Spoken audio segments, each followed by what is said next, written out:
तो hello everyone, आज हम लोग बात करेंगे लेक्चर 2 के बारे में, जो कि है contributory factors for abundance of insects. तो कहने का मतलब कि ये इसका मीनिंग है कि ऐसा कौन सा फैक्टर है जो इंसेक्ट्स को हेल्प करता है इतना ज़्यादा रिप्रोड्यूस करने में और अपनी पॉपुलेशन को इतनी बढ़ाने में। तो इन्हीं फैक्टर्स के बारे में हम बात करेंगे। Insects occupy around 70% of all known species on animal kingdom. The most diverse order of insect is Coleoptera, followed by Lepidoptera, Hymenoptera, and Diptera. The structural, developmental, and protective characters acquired by insect made them dominant in the animal kingdom. तो insects जो हैं वो around 70% पूरे जितनी भी known species हैं animal kingdom के, उसका 70% स्पेस ऑक्यूपाई करते हैं। और ये जो ऑर्डर है ये मोस्ट डाइवर्स ऑर्डर है। ठीक, अब पढ़ते हैं इनके फैक्टर्स के बारे में। फर्स्ट में हम लोग पढ़ेंगे स्ट्रक्चरल परफेक्शन के बारे में, कि जो इनका स्ट्रक्चर होता है वो कैसे इतना परफेक्ट होता है, जो इन्हें अपनी जो पॉपुलेशन होती है उसको इंक्रीज करने में कैसे हेल्प करता है। जिसमें से हमारा फर्स्ट आता है exoskeleton. The insect body has an outer exoskeleton or body wall made up of cuticular protein called as chitin. This is light in weight and gives strength, rigidity, and flexibility to the insect body. It is responsible for protection from desiccation or water loss from body, physical or mechanical injuries, and to maintain shape and size of body, providing area for muscle attachment, giving strength to the body appendages. तो exoskeleton क्या होता है?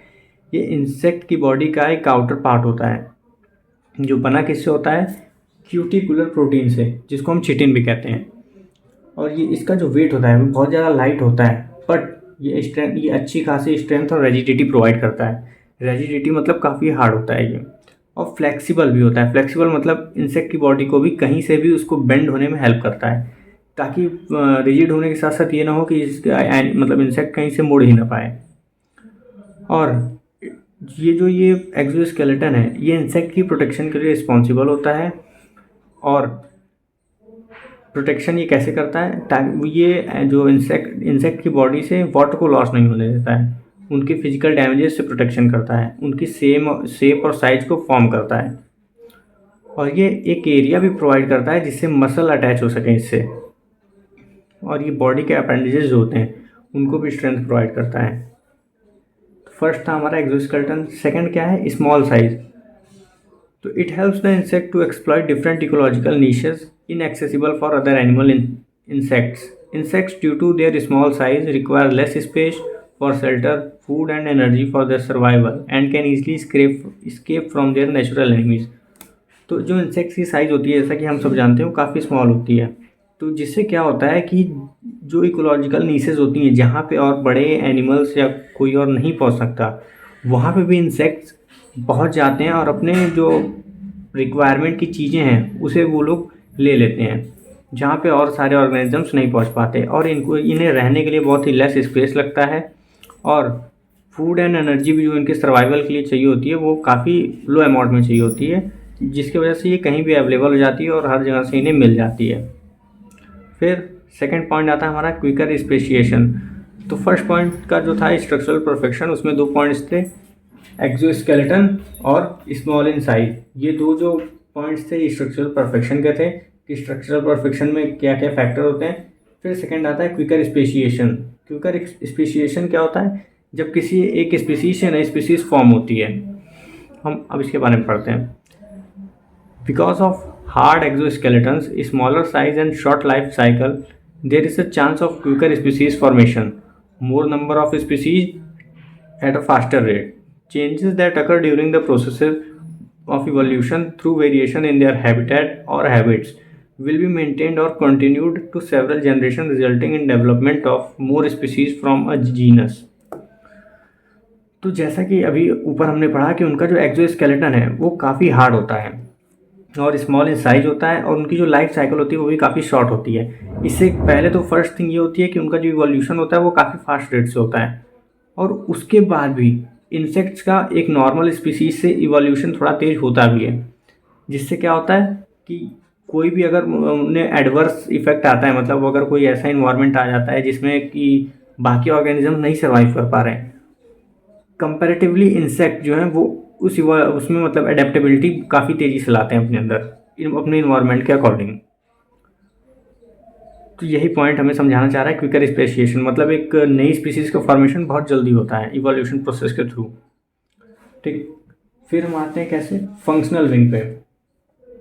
तो यहाँ पे दिया हुआ है functional wing, 2 pairs of wings that are present on meso and metathoracic segments are mainly helpful for taking flight from one place to another in search of food, shelter, or to find a mate, to oviposit or to get protection from their natural enemies. तो third जो structural factor होता है जो कि insect की abundance में help मतलब responsible होता है इसमें इस इंसेक्ट्स की अबंडेंस के लिए, वो होता है उनके विंग्स। उनके पास 2 पेयर्स ऑफ विंग्स होते हैं जो कि कहाँ प्रेजेंट होते हैं, उनके मीजो और मेटाथोरैसिक सेगमेंट्स पे। और वो यूज़फुल होते हैं किस लिए, for taking flight from one place to other. अपने विंग्स की हेल्प से इंसेक्ट्स क्या कर सकते हैं, वो एक प्लेस से दूसरे प्लेस तक जा सकते हैं। अच्छा, जानने का मतलब प्रॉफिट क्या मिलता है उन्हें, वो अपने लिए फूड का सर्च कर सकते हैं, शेल्टर को सर्च कर सकते हैं, या अपने लिए एक मेड फाइंड कर सकते हैं। ओविपॉजिट मतलब अपने एग्स को स्टोर करने के लिए, या फिर वो विंग्स से अपने मतलब किसी जो भी उनका नेचुरल एनिमी है अगर वो उन्हें चेस कर रहा है तो वो फ्लाई करके उसको भी उससे स्केप कर सकते हैं। तो विंग्स उन्हें ये भी एक मतलब प्रॉफिट देते हैं। फिर आ जाता है हमारा हेक्सापॉड locomotion. So because of the presence of 6 legs on 3 thoracic segments, though a pair of legs are lost, the insect will have equilibrium during all the phases of its locomotion. तो भले ही मतलब hexa मतलब होता है 6, pod मतलब होते हैं legs, तो 6 लेग्स का जो लोकोमोशन होता है, हेक्सा मतलब हो गया यहाँ पे 6 और पॉड मतलब हो गए लेग। तो 6 लेग और ये लोकोमोशन मतलब मूवमेंट, तो 6 लेग मूवमेंट। तो इंसेक्ट्स के पास हर इंसेक्ट्स के पास 6 लेग प्रेजेंट होते हैं, तो जिससे कि अगर उनका एक मतलब 1 पेयर ऑफ लेग अगर लॉस्ट भी हो जाता है, अगर वो टूट भी जाता है, कुछ होता है उसके साथ, फिर भी जो इंसेक्ट का इक्विलिब्रियम है मूवमेंट में वो मेंटेन रहेगा। क्यों? क्योंकि उनके पास 2 पेयर्स ऑफ लेग अभी रिमेनिंग रहते हैं। फिर फिफ्थ आती है compound eyes. Most of the adult insects and nymphs consist of compound eyes as visual organ, which possess number of hexagonal units known as ommatidia, corresponding to the cornea of an individual eye or lens. Because of presence of number of ommatidia in the compound eyes, even if some or few commodia get damaged, the insect do not lose their power of vision. तो जो भी adult insects और निम्स होते हैं वो अपने visual organ के लिए जो उनके पास होती है वो कंपाउंड आइज होती है। अब कंपाउंड आइज क्या होती है, उसमें हेक्सागोनल यूनिट होते हैं, मतलब हेक्सागोनल यूनिट्स होते हैं हेक्सागन शेप के, और उन जिसे हम ओमेटिडिया कहते हैं। अब ये ओमेटिडिया जो है कॉर्निया के अकॉर्डिंग हर एक इंसेक्ट्स के पास अपने अलग अलग होते हैं, और मतलब एक इंसेक्ट्स के एक कंपाउंड आइज में कई सारे ओमेटिडिया प्रेजेंट होते हैं। तो अगर कुछ ओमेटिडिया अगर कुछ डैमेज भी हो जाते हैं तो भी जो इंसेक्ट की विजुअल पावर है उसका लॉस नहीं होता है, वो थोड़ा मोड़ा देख सकता है, तो इसलिए इनकी आइज़ भी काफ़ी स्ट्रांग होती है। फिर आता है हमारे पास स्कैटर्ड सेंस ऑर्गन। तो जो the sense organ which is visual organ, gustatory organs, organ of touch etcetera are distributed on different parts of the body such as antenna, eyes, mouth parts in the head, legs with claws on thorax, tympanium, cerci in the abdomen, etc. This scardiness on all parts of body prevents the chance of being damaged. अच्छा, जो insects के जो sense organ होते हैं वो काफ़ी जगह scattered होते हैं, मतलब उनके होल बॉडी में अगर इंसेक्ट्स की एक बॉडी है कोई, तो वो उस होल बॉडी पे कोई अगर ऐसे हम इंसेक्ट बनाए तो यहाँ उसके होल ऑर्गन पूरी बॉडी पे इंसेक्ट जो है स्कैटर्ड, मतलब उसके सेंस ऑर्गन स्कैटर्ड रहते हैं। जैसे visual organ, gustatory organ, organ of touch, बाकी जितने भी ऑर्गन हैं, eyes, mouth, antenna, head, leg, ये सारे स्कैटर्ड रहते हैं, जिससे उन्हें उनकी बॉडी को जो भी डैमेज है वो उससे प्रिवेंट करते हैं। कहीं से भी अगर कोई भी एक्शन होता है तो अपने सेंस ऑर्गन के थ्रू इंसेक्ट्स उसे अपनी पूरी बॉडी पे मतलब कहीं भी कोई एक्शन होने से पहले वो समझ जाते हैं कि हाँ यहाँ पे डेंजर है और वो उस पर रिएक्ट करते हैं, अपने आप को प्रोटेक्ट कर लेते हैं। फिर आता है decentralised nervous system. The nervous system is so decentralised that insects can be artificially stimulated to walk, feed, mate or oviposit even in some parts of body are removed or damaged। तो जैसे कि हमारा nervous system क्या होता है, humans में क्या होता है कि हमारा नर्वस सिस्टम हमारे ब्रेन से कंट्रोल होता है, और इन केस अगर हमारे ब्रेन को थोड़ा भी कुछ डैमेज होता है तो उसका इफेक्ट हमारे नर्वस सिस्टम पर पूरी तरह से पड़ता है। बट इंसेक्ट्स में ऐसा नहीं होता है। इंसेक्ट का नर्वस सिस्टम डिसेंट्रलाइज्ड होता है, मतलब उसका कोई भी एक सेंट्रल पॉइंट नहीं होता, कोई बीच नहीं होता जहाँ से वो पूरा एक ही जगह से नहीं कंट्रोल होता। ऐसे वो डिफरेंट, अगर उसके नर्वस सिस्टम को कोई हार्म पहुँच भी जाए, अगर वो डैमेज हो भी जाए, तो भी इंसेक्ट आर्टिफिशियली खुद को कंट्रोल करके वॉक कर सकता है, फ्लाई कर सकता है, फीड कर सकता है, मीटिंग कर सकता है, साथ ही साथ ओविपोसिट भी कर सकता है अगर उसके नर्वस सिस्टम को कोई डैमेज कर दे उसके बाद भी। फिर क्या आता है direct respiration. Insect respire by means of thin elastic air tubes known as trachea which open outside on the body surface through spiracles. Presence of these trachea allow free supply of oxygen to the insect and make it to be an efficient terrestrial or aerial arthropod. अच्छा, अब trachea क्या होता है? Trachea जिसे हमने बचपन में पढ़ा है, विंड पाइप के नाम से भी हम जानते हैं, ये ह्यूमंस में भी प्रेजेंट होती हैं। तो इंसेक्ट जो रेस्पायर करते हैं, जो ब्रीदिंग करते हैं, वो कैसे करते हैं? वो एक थिन इलास्टिक एयर ट्यूब होती है जो कि बाहर की साइड ओपन होती है, और जो उसकी ओपनिंग होती है ऑन द बॉडी सरफेस उसे हम क्या कहते हैं? स्पाइरिकल्स कहते हैं। और ये जो थिन इलास्टिक एयर ट्यूब होती है उनके अंदर होती है। जैसे कि ह्यूमंस में जो ये ओपनिंग होती है ट्रैकिया की, हम उसे नॉस्ट्रिल कहते हैं, जो हमारे नोज़ में होल्स रहते हैं। सेम उसी तरह जो इंसेक्ट्स होते हैं इन्हें स्पाइरिकल्स कहा जाता है, और जो ट्रैकिया होती है इनके बॉडी के अंदर होती है। और जो ये प्रेजेंस ऑफ ट्रैकिया है, ये इन्हें ऑक्सीजन का फ्री सप्लाई अलाउ करता है, जिससे ये मतलब एफिशिएंटली ब्रीथ कर सकें।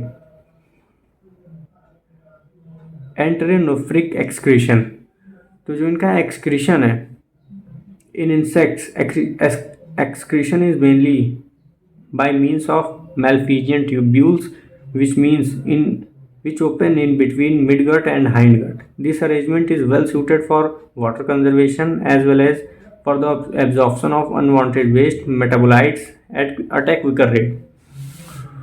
तो एंटेरोनेफ्रिक एक्सक्रीशन, जो इनका मतलब जो अपना बॉडी का वेस्ट है उसे जब एक्सक्रीट करते हैं उसका प्रोसेस क्या होता है? वो एंटेरोनेफ्रिक होता है। और ये होता किस चीज़ से, मतलब कहाँ से? तो मैलफिजियन ट्यूब्यूल्स इसमें प्रेजेंट रहते हैं, उन्हीं के थ्रू जो एक्सक्रीशन है ये वो होता है। मैलफिजियन ट्यूब की जो लोकेशन होती है वो मिडगट और हाइंडगट के मिडिल में होती है। जो ये अरेंजमेंट है ये वाटर कंजर्वेशन के लिए बहुत ही वेल सूटेड होता है, और जो भी अनवांटेड वेस्ट मेटाबोलाइट्स होते हैं वो जल्दी जल्दी एब्जॉर्ब होते हैं और डिकम्पोज होते हैं, और उन्हें मतलब बॉडी से निकाल दिया जाता है।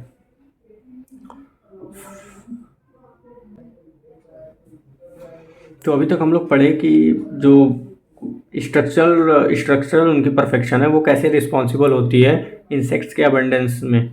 तो अब हम लोग पढ़ेंगे उनके डेवलपमेंटल कैरेक्टर्स के बारे में।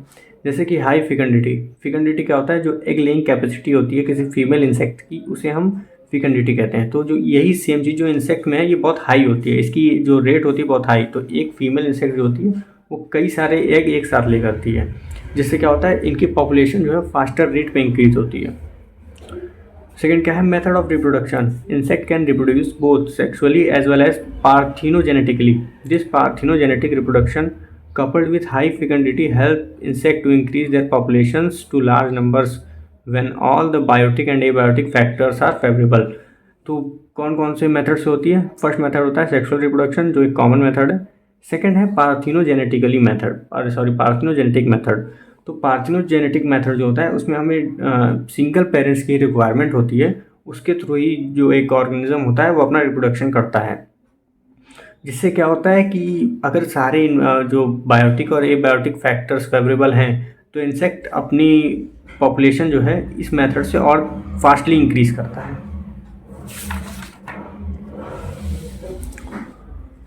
फिर आते हैं हम लोग कंट्रोल्ड रिप्रोडक्शन के बारे में। तो कंट्रोल्ड रिप्रोडक्शन, दो insects possess high fecundity, there is also a high degree of control over reproduction by reducing the number of females that can lay eggs. This character is mostly seen in social insects such as honeybee and termite. तो हालांकि ये है कि उनकी जो फिकेंडिटी होती है बहुत ज़्यादा हाई होती है, बट एक हाई डिग्री का कंट्रोल, मतलब फिर भी एक उनके ऊपर कंट्रोल होता है वो बाय, मतलब आप कह सकते हैं वो नेचुरली उनके ऊपर ऐसा अप्लाई किया जाता है ताकि उनकी जो पॉपुलेशन है वो ओवर पॉपुलेट ना हो जाए, उनके जो इंसेक्ट की पॉपुलेशन है वो ओवर पॉपुलेट ना हो जाए। इसके लिए एक हाई डिग्री का कंट्रोल नेचर के तरफ से उनके ऊपर लगाया गया है। ये कैसे लगाया गया है? जो नंबर ऑफ़ फीमेल्स हैं जो कि एग ले कर सकती हैं उसको रिड्यूस कर दिया जाता है, वो बहुत कम होती हैं। और ये जो सोशल इंसेक्ट्स हैं जैसे हनी बी और टर्माइट जो एक साथ रहती हैं उनमें देखा जाता है। जैसे कि हनी बीज में जो एक क्वीन बी होती है सिर्फ वही एग ले करती है, बाकी बीज जो हैं एग ले नहीं करती हैं। फिर फोर्थ है short life cycle. Most of insects have very short life cycle that is 2 to 4 weeks, which help insects to complete more number of generation in a definite period of time. तो इनकी जो life cycle होती है वो भी बहुत small होती है। कितनी होती है? 2 to 4 weeks की, जिसमें क्या होता है कि ये कई सारे जनरेशन एक डेफिनेट पीरियड, एक छोटे से पीरियड में कई सारी जनरेशन को अपनी कंप्लीट कर लेते हैं। फिर है स्पेसिफिसिटी ऑफ फूड। तो इंसेक्ट्स जो है इस फूड की स्पेसिफिसिटी को लेके बहुत ज़्यादा मतलब डाइवर्स हैं। तो इनके आपस में इनका कोई ऐसा कंपटीशन नहीं होता है, जिससे क्या होता है इनकी जो पॉपुलेशन और तेज इंक्रीज होती है और इनके फूड को लेके कोई कंपटीशन नहीं होता है इनके मिड में। There is diversity in food habits among different species of insect as they differ in preference for their particular type of food. There will not any competition among themself. Less competition for food increases their chance of survival and further multiplication. तो जब जैसे कि food का जो competition है जब वही less रहता है तो वो उनका जो चांस, सर्वाइवल का चांस है और मल्टीप्लिकेशन का, दोनों इंक्रीज करता है। फिर आता है zenith of evolution. During the process of evolution insect have shown a high degree of specialisation to extend that there is a division of labour, polymorphism etcetera that make them to be efficient in their struggle for existent. तो जब evolution process होता है insects में तो वो एक high degree का specialisation show करते हैं और उनमें हम पॉलीमॉर्फोसिज्म और लेबर का डिवीज़न हो जाता है। पॉलीमॉर्फोसिज्म मतलब जब एक ही टाइप के इंसेक्ट्स कई सारे, मतलब उनका जो मॉर्फोलॉजी होती है जो हमें दिखती है वो डिफरेंट हो जाती है, अलग अलग तरीके की दिखती है। फिर क्या आता है इसी में प्रोटेक्टिव एडेप्टेशन एंड डिवाइसेस। तो अभी तक हमने पढ़ा स्ट्रक्चरल परफेक्शन और उसके बाद डेवलपमेंटल कैरेक्टर्स। अब हम लोग पढ़ रहे हैं protective adaptation end devices. For protecting themselves from adverse environmental condition or natural enemies, insects has developed or attained some adaptation including, तो मतलब अपने एनिमीज से प्रोटेक्ट करने के लिए खुद को और इन्वायरमेंट को, मतलब जो एडवर्स इन्वायरमेंट है जो मतलब उन्हें हार्म करता है उसमें भी सर्वाइव करने के लिए इंसेक्ट्स ने कई सारी अडेप्टेशंस की हैं जिनके बारे में हम पढ़ेंगे। सबसे फर्स्ट है morphological adaptation. The body colour and shape of insects make them look like part of plant thereby protecting themself from natural enemies. For example stick insects and leaf insects. तो morphological adaptation क्या होता है कि जब जो insect है वो अपनी बॉडी कलर को और शेप को ऐसा अडेप्ट कर लेते हैं कि वो एक लीफ लाइक लगने लगते हैं या ऐसा लगने लगता है कि वो प्लांट का ही पार्ट है, जिससे जो एनिमीज हैं उनके वो उनमें और प्लांट में डिफ्रेंशिएट नहीं कर पाते हैं। इसका जो एग्जांपल क्या है stick insect and leaf insect. नाम से पता लग रहा है लीफ इंसेक्ट ये बिल्कुल ऐसा लगता है कि ये लीफ ही है, इंसेक्ट नहीं है। सेकंड क्या है physiological adaptation. Some insect produce और रिलीज पॉइजनस और unpleasant odours from their body और possesses warning coloration by imitating certain distasteful insects.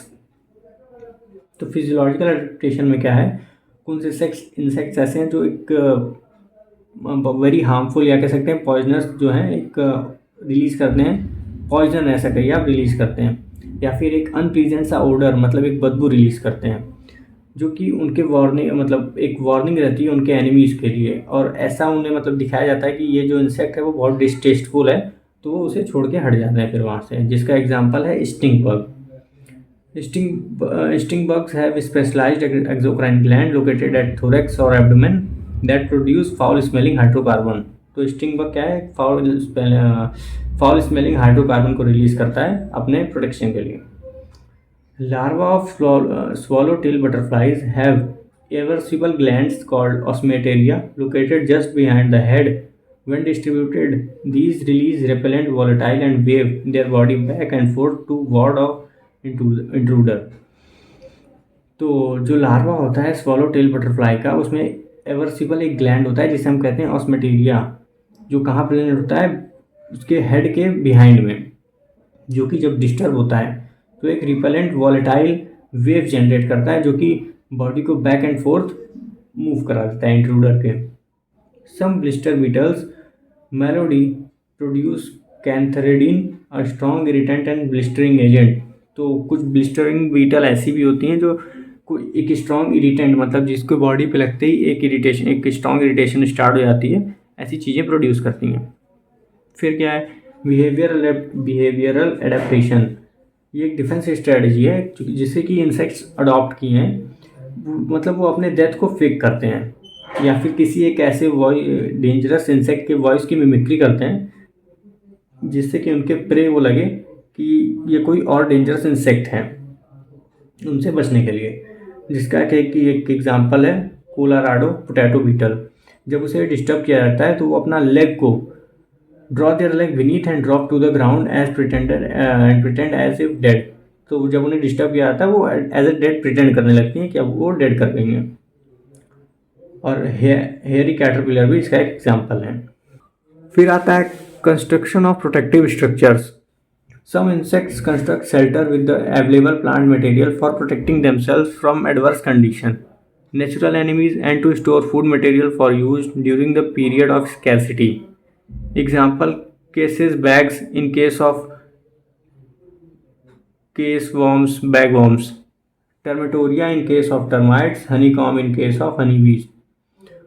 अच्छा, कुछ इंसेक्ट्स ऐसे होते हैं जो खुद ही एक प्रोटेक्टिव स्ट्रक्चर क्रिएट करते हैं, बाहरी, मतलब एक ऐसा कि आप एक शेल्टर क्रिएट करते हैं अपने लिए ताकि वो किसी अपने को जो इन्वायरमेंटल फैक्टर्स हैं या जो उनके एनिमीज हैं उनसे प्रोटेक्ट कर सकें और उनसे खुद को बचा सकें। अच्छा, इसके एग्जांपल कौन कौन से होंगे? बैग जैसे केसवॉर्म्स और टर्माइट्स और हनीबीज का हम सब जानते हैं कि जो मधुमक्खी छत्ता लगाती है वो उसमें जाके रहती है ताकि वो बाहर के जो इन्वायरमेंटल फैक्टर हैं उसे प्रोटेक्ट कर सके, अपना फूड को स्टोर कर सके और उसमें आगे अपना जो पॉपुलेशन इंक्रीज कर सके। फिर इसके एग्जांपल हैं टर्माइट्स, केसवॉर्म्स, बैगवॉर्म्स। ठीक।